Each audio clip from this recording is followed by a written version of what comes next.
conférenciers. It's now time for our panel. So, à nos trois conférenciers s'ajoute Dr. François Reeves, qui était également présent lors des 2 premières semaines. Donc, juste pour rappeler que Dr. Reeves est cardiologue d'intervention au CHUM et à la Cité de la Santé de Laval, professeur agrégé de clinique de la faculté de médecine avec affiliation à l'École de santé publique de l'Université de Montréal.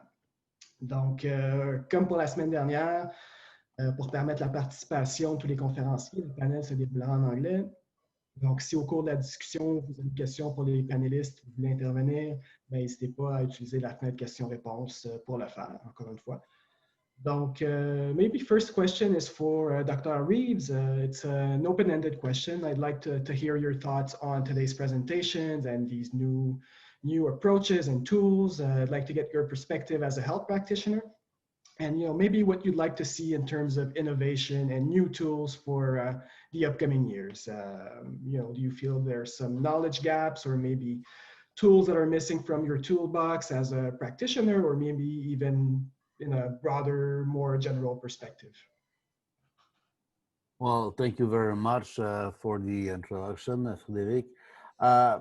I would say that this is the third conference we hold on the quality of air and health. And again, I'm delighted by the quality, the very high quality of all the presentation.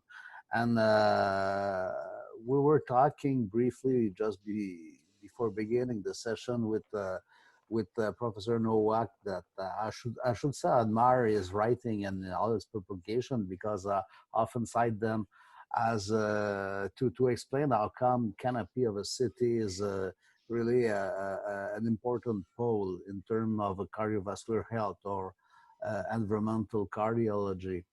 And one aspect that interests me a lot was all the discussion about bicycle in the cities. And well, I use bike, but not to go to work. I should admit it's not quite possible for me.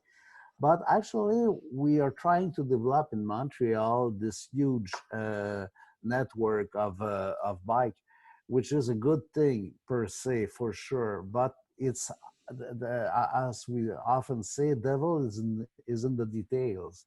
And how you address that. Knowing that, I should say that it's fantastic to see more and more bike ways. That's fantastic, but it's where do you implant it, and is there some collapse? I have some practical points in the city of Montreal when I'm simply going to treat a heart attack and a myocardial infarction. I have time. We are time to do so. And you're within a street that was formerly easy to cross to go to the hospital, and now you have a lot of obstacles all along the way. And also the problem I have more and more in Montreal, I would say, is I'm quite afraid to kill a cyclist. Really, every morning I'm going to the hospital to save lives, but all the way I'm going to the hospital with the cycleway just on the right and the entrance of the hospital. So I admire many cities, like for instance Geneva, which is the perfection, I would say, as a cardiovascular productive city in terms of a really low rate of pollution, bicycle ways that are easy and there's not that fuss we can see in Montreal trying to cohabit the car and the bicycle. And in fact, the simple question is, how come they don't use secondary street to put on the bicycle ways instead of going where all the buses and the cars and the business are? I want to see more and more development, but it's the way to address that. I think that we have many lessons to receive from the European cities who were developed around that, including even Paris, for instance. If you compare to the North American model, with skyscrapers in the middle, and everybody is trying every morning to get to those offices and then going back elsewhere, instead of having a more even distribution of the density of population, like we can see in most modern European cities. So that's why I'm always professing to go through this European model instead of trying to copy Cleveland or Atlanta, and thus having those problems. So I would like to have especially the opinion of my colleagues about that. Is how can we do this match to have a harmony for all the displacement and between car, pedestrian, cycling, and public transportation? How can we reach this objective? Who would like to react to that? How can we make our cities more livable? And I guess, you know, when you try to implement a new bike lane, it's most of the times at the expense of cars and roads, right? So can be sometimes challenging. There can be some public resistance. So how can you overcome that? And the same thing can be said for green spaces. You know, finding new areas for green spaces in cities that are already built can sometimes be a challenge. So can you maybe any thoughts or on potential solutions there might be? I can start if you want. I think first of all, we need to change the vision of cycling infrastructure policies. We have to forget the integration of bicycle into the traffic. We did that during the last 2 or 3 decades, and it was a mistake, a really mistake. The cyclists need separation for fast and heavy traffic. And maybe this is the reason why we don't use the bicycle to go to the hospital, because you don't have cycling infrastructures well designed for being there. So we must try to address the lack of space of the cyclists in comparison with the motor vehicle. It's a question of equity in transport, in transportation, you know. The North American city are designed with the automobility vision. You know, if we don't want to address that and accept there is a lack of space for the other active modes of transportation, the situation will be the same in the next decade. You know, we have to change the vision, and we have to promote bicycle commute from suburban areas to downtown areas. We saw a modal share change, especially in central neighborhood. Most of the people now, many people, use bicycle to go to work, but it's not the same for the suburban areas, because the infrastructure is not there. So for doing that, we have to build maybe superhighway, cycling superhighways that allows to cyclists to come from the suburban areas to the downtown areas. Thank you. And maybe Mr. Nowak, any thoughts on how to implement urban forests, say in older cities that are already built, already dense, like finding space for trees might not be always feasible. For decision makers, spending money on trees might not be sexy thing to do if they don't see the benefits. Any potential thoughts on solutions? Yeah, I'd like to first address the cycling one, because that's very interesting. So I lived in Chicago and tried cycling there. It was just insane. There were no cycling lanes. But the question is, and this relates to trees and green space too, the cities are what they are through the historical pattern of development. It's really hard to retrofit tree parks. You can retrofit trees, so adding green space is relatively easy because there's a lot of small spaces that can be filled. But if you want a large space, there's no space for it, because those spaces are either already parks or they're developed. So what I can see here, and I'm not an urban planner though, is, I mean, urbanization is always, for the most part, moving outward.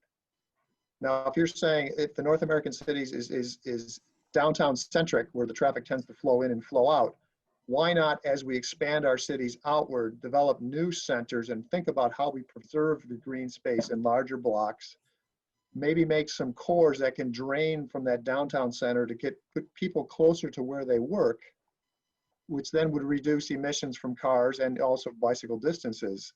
So it's going to be very difficult, in my opinion, to retrofit unless you're willing to like we did in the 60s and 70s, blow up whole blocks to put highways in. To do some major retrofitting is think about how do we go forward as we design our landscape, because cities tend to expand. The United States, we're projected to triple in urban land over the next 50 years. People have to go somewhere, but as we do that, instead of doing the same thing over and over, why don't we rethink how we use our space and create bicycle lanes as we develop out, create new centers for commerce that allow people to be closer to work, and create the large green spaces if you want them at that point. Having said that, you're stuck with what you're stuck with in Montreal and these cities that exist is that but there are spaces. I mean, nature will, if you do nothing, nature's going to fill that city with trees. For the most part, most cities are keeping trees out by mowing and putting down impervious surfaces. So we have to constantly maintain through mowing or keeping our concrete and buildings functional to keep trees from coming in. So they'll find a space if we do nothing. So there are spaces for trees, not that they're always appropriate to be there, but we can always retrofit trees in backyards, along highways, and look for spaces from aerial images of where there's not impervious land. The other option is one of the obvious impervious breakups, because impervious is bad for water flows, is look for large impervious areas that are parking lots and trying to break that up a little bit, allow the water to infiltrate and put more trees in those massive paved areas. All right. Does anyone want to add to that? Maybe Jean-Philippe? Yeah, I can I especially agree with David's last comment that large parking lots should be filled with some trees at least, because near Telops there's a large parking lot. I always comment to my colleagues that they should put trees in. It will shade and add to the scenery, or there's all kinds of advantages. And I hope that the city puts in some regulations for that. But I can also comment on the bicycle thing. I bicycle to work every day, and in the winter also. And here, one thing I can say is that, Quebec, I live in Quebec, so Quebec has put in some efforts in the last couple of years to add on to the existing network of travel lanes, bike lanes. But I think most of the bike lanes that exist right now are constructed with the mindset of just tourists, people that want to have a nice bike day on Saturdays and Sundays, but they're not well designed for people who go to work every day. So I think if the city wants to add on to the cycling lanes, they have to do so in a mindset where people will use it to go to work. So has to be well designed, not just for people who want to go for a nice day out on Saturday. So, and especially here, a lot of bike lanes are running east to west, just because the river, there's the St. Lawrence River, there's a nice bicycle lane alongside that, but not a lot of lanes north, south, where most of the people travel to and from work. So that's my comment, I guess. Thank you. Great. In previous weeks, we've also discussed the need for a change in values and mentality to happen in order to improve air quality. So there's a need to build infrastructure, but there is a need for that mentality change to happen. A lot of people are still attached to their SUV. They don't see the point in greening initiatives or investments in public transit. So the mayor of Montreal has been criticized lately for a number of things, but she's been criticized for being anti-car, investing too much in bike lanes.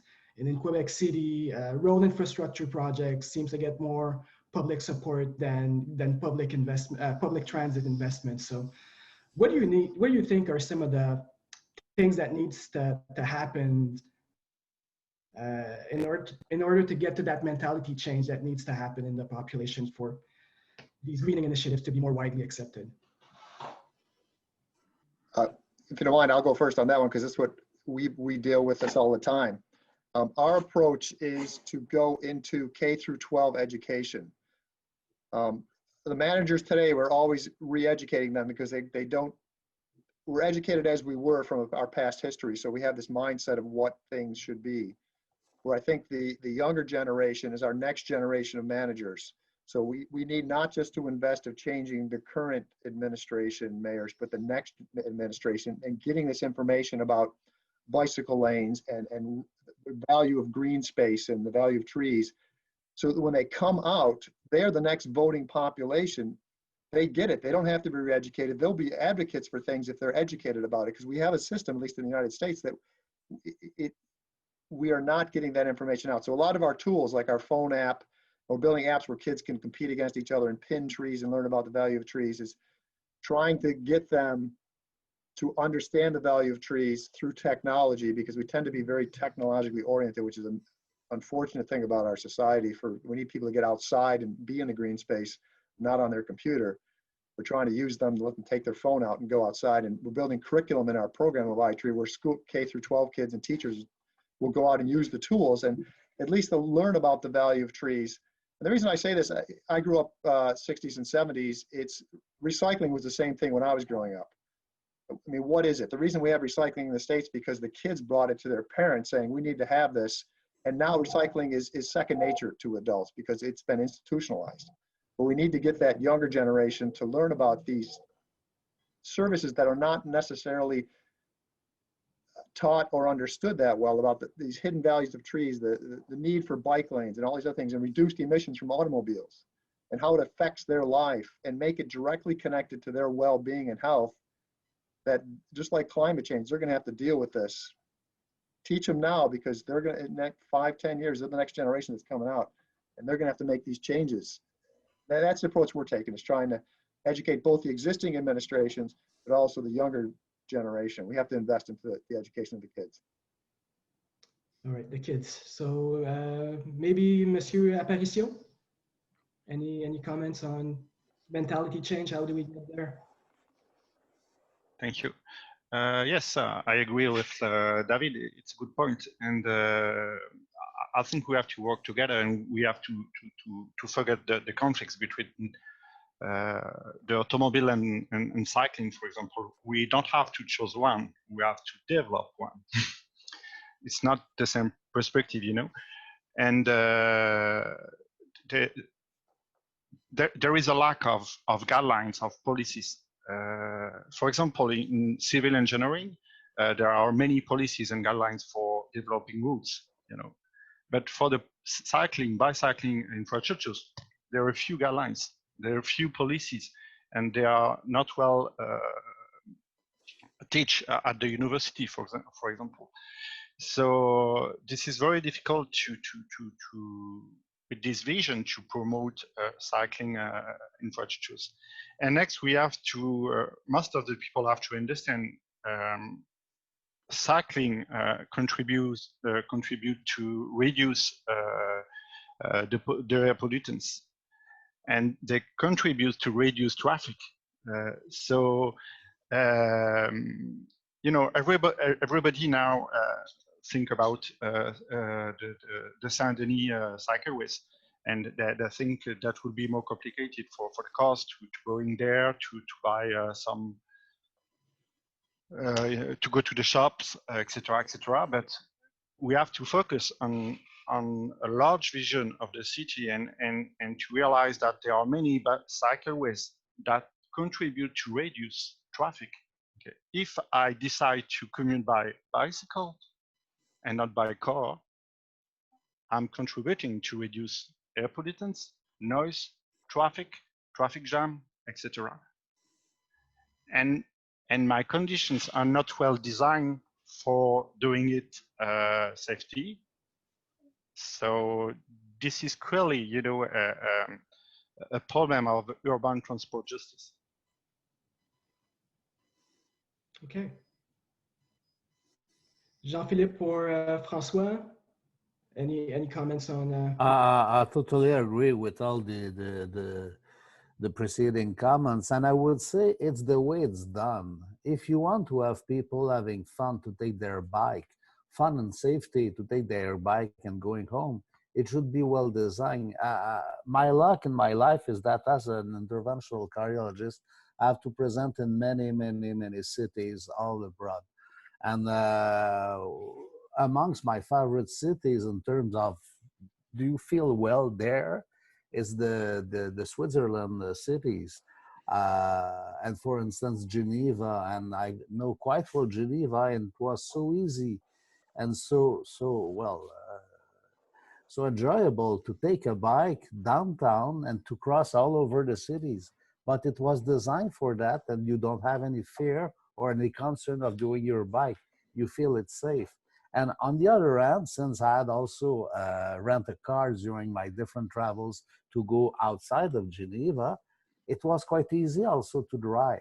So they find out a solution of mixing those type of circulation. I mean, public transportation is a must in Switzerland. It's fantastic. It's very easy to get a bike, very easy to walk. So I think it's really a matter of design of the city. And it's very difficult to change a city which has centuries of history, and that's the reason why Papineau is on 3 ways, and then 2, and then 1, and then 2, and then 3.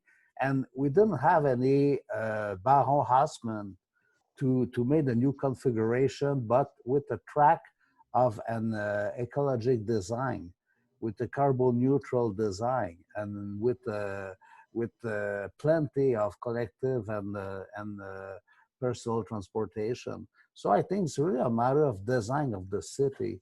And David just talked that he said, well, when it's too dense, then you may think about developing other densification points, but not having everything at the same place. And that's the way you see the large European cities that are developed. In Paris, there's no downtown in Paris.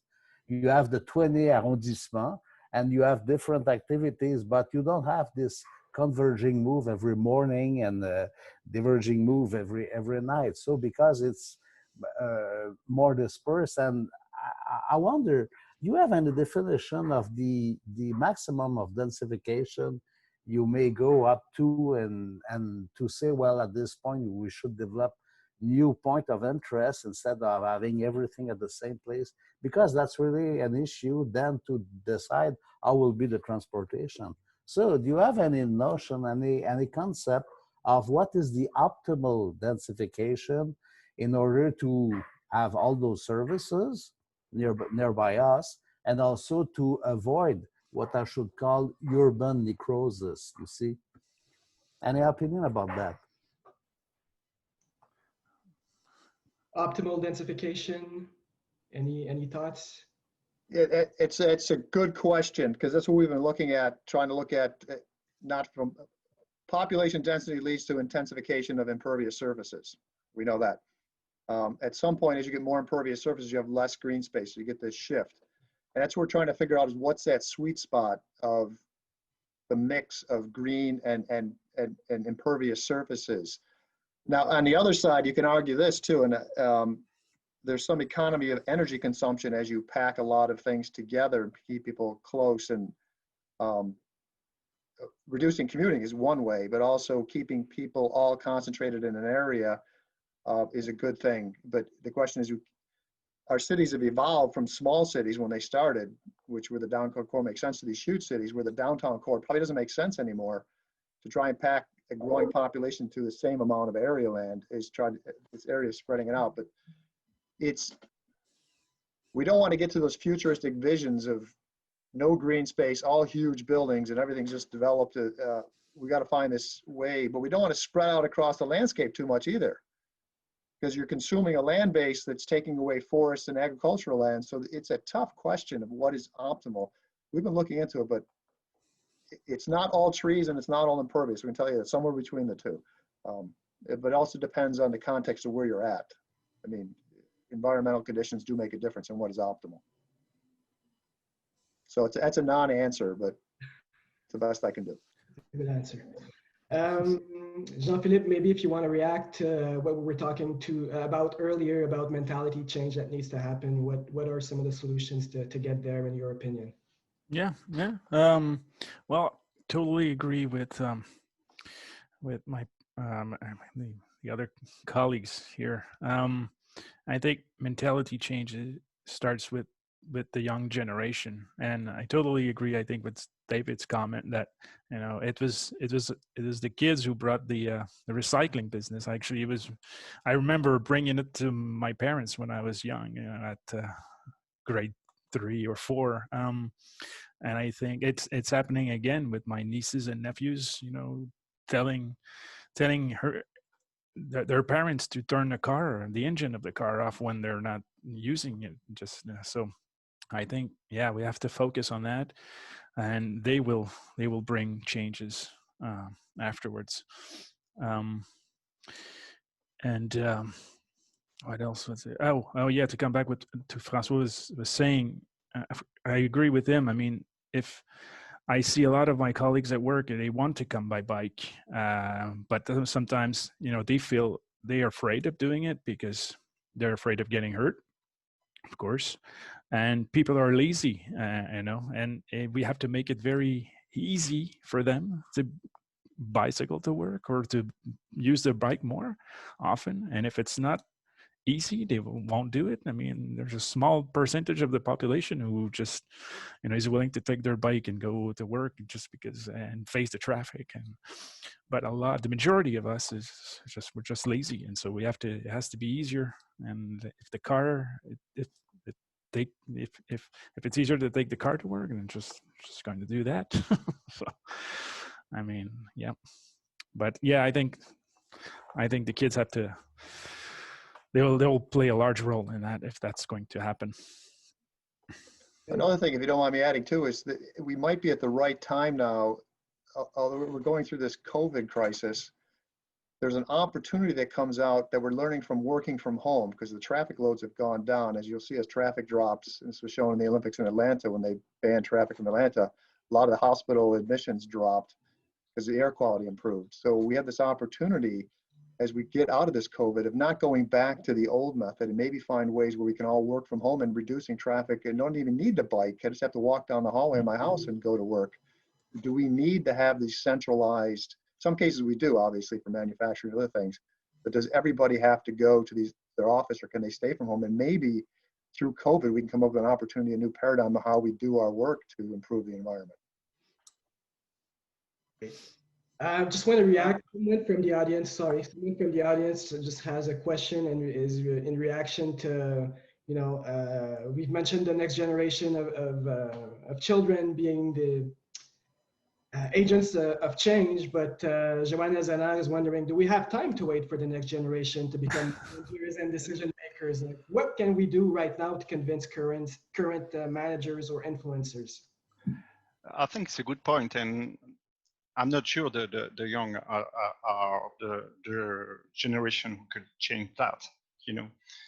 I'm sure David and Jean-Philippe, 3 or 4 decades and I were the young generation. We can change the situation, and I was personally involved to demonstration for climate changes, and we do nothing. So it was. So we must to identify the people who don't want changes, and how we can convince them to change this situation. And especially we have to put pressure on the politicians. This is the only option we have. Because we as before, I'm not sure we will listen the young generation. Yeah, I agree with Philippe there. I think that it's going to take time to educate the young children, but it'll make it a lot easier in the long run. So it's an investment to the future. But some of these issues are critical today to deal with, and it's changing the politician mindset, because there are ways through policy, either through I call the carrot or stick approach. We either enforce a regulation or we enforce incentives or taxation that people do the right thing. But it's changing the mindset, which is not an easy thing to do, and it's not my specialization, but there are those are the people that are in power today are making the decisions of what our future is going to be. If we are a democracy and it's about the public will, the public has to put that will forward, but also has to have the information to make the convincing changes. That what is the impact of the bike lanes? What's the impact of air pollution on people? What's the impact of green space? There's knowledge out there. It's bringing, as my boss always told us, you have to tell this out. So you've got to get the information to the people that make this, have the power to make a change. I totally agree with you, David, and that's probably my major role for the last 10 years, is that meeting people who are taking decision, who are making checks, who are doing the regulation and the laws. And I present to a lot of people, well, ministry, mayors, etc. And it's again to come back to the point of education. So we have education for our kids, for sure, for instance, but to answer Joanne's question is that this type of activity is really dedicated to that, and how there are some people from the politics that are listening to that, and we have to present more, well, good science, as all of you are publishing. Actually, I can see that, but after good science is good diffusion of the science, and any type of activities. It might be documentary, it might be interviews, it might be publication, and to focus to this point, because this is basically this is the essence of our life.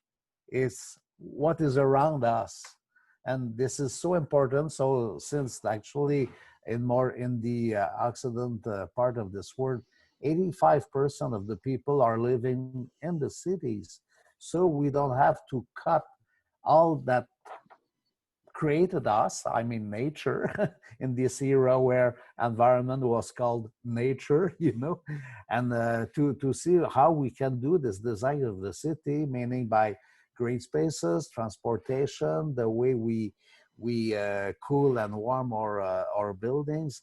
That's so important. So I come back to education to have a maximum of diffusion. Well, actually, we can profit something, is that the COVID crisis brought the importance of the public health system.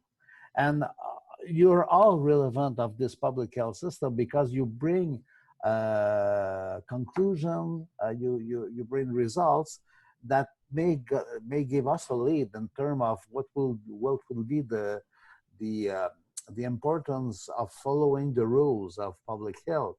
And the example of the COVID is a good example to say, hey, we have other issues, and it's all good science as well. So you have to listen to the science and then to promote it in your everyday life and to see what's up elsewhere. Sometimes the solutions are just in our neighbor's city. So I think we should be well aware of that, since this crisis in terms of climate, in terms of pollution, is really the biggest threat to humanity, the biggest threat to humanity. And having all this science working to say, well, there are solutions, we go through that. And since I'm an interventional cardiologist, I'm not a patient guy. We want to see results very rapidly. And that's the reason I urge you, everybody, to give access to the science as much as we can, like exactly the time you allowed to this morning. And I want to thank each of us, each of you. Okay, Yeah. thank you. Oh, sorry. I'm sorry. The other thing I was going to say too is when we message, we also have to message with the right information where they're going to want to make a change. And we find that for politicians, it's often economics. It's down to dollars, and other things that relate to having people have actions, relating it back to human health that affect them. That it's got to, for me to make a change, you've got to make sure that my change is going to personally affect me or people that I love. And it might be economics. Maybe I want to get more money, but I also want to live and be healthier. So it's not just saying, like from the green space, that trees are good because they look nice. Trees are essential because they will help you be healthier, and bike lanes are important, not because you have to relate to something that hooks them to make a change, whatever that might be. And it's finding those stories that will, because people in power have to then do something.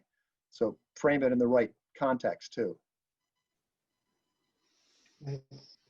Jean-Philippe or Philippe, do you want to react to that? I mean, how do we get the right information or the right tools into the hands of the right people, decision makers? Yeah.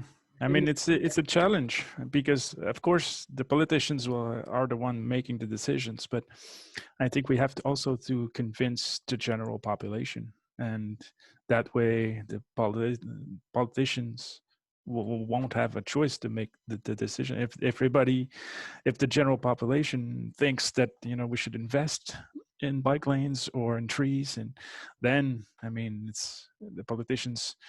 It's we'll have to make the necessary change. So of course we have to work on multiple fronts, and it's not an easy job, but yeah, the young generation, the politicians directly, and I think a lot of campaigns that especially target the people out there, make sure we get the word out that trees are good and that this is why, and bike lanes are a necessity, because we have to convince everybody out there that this is good for the general population. Monsieur Apparicio? I'm sorry? I was wondering if Monsieur Apparicio had something to add to that. Oh, it's okay. It would be very challenging to convince the politicians. 1 or 2 years ago, there was no money for the climate change because it could be too difficult to tackle climate change, and it's not good for the economy. For example, we have this kind of discourses, and now we found many billions and billions and billions of dollars for tackle the COVID, and it's good. I understand that, but after the COVID situation, maybe in 1 or 2 years, not sure, the discourse will be changed, and we will find some money for climate change. So that will be very difficult to convince the politician after the COVID, because the economic situation will be different, and I'm not sure how we can do that. Yeah, it's going to be a challenge. All right, time is almost up. So maybe I'll give the last word to Dr. Reeves, because you were part of our 3 panels over the past weeks. We talked about the current situation in Quebec and Canada, and we've discussed a lot of potential solutions to improve air quality and human health. So are you optimistic about the future, pessimistic, somewhere in between? Any thoughts on what needs to happen? Well, see, in my nature, I'm rather optimistic than another thing. The challenge is enormous, but I think there are a lot of possibilities, and it's to see all the examples of people or cities or countries doing the good thing in order to get out of this climate change crisis.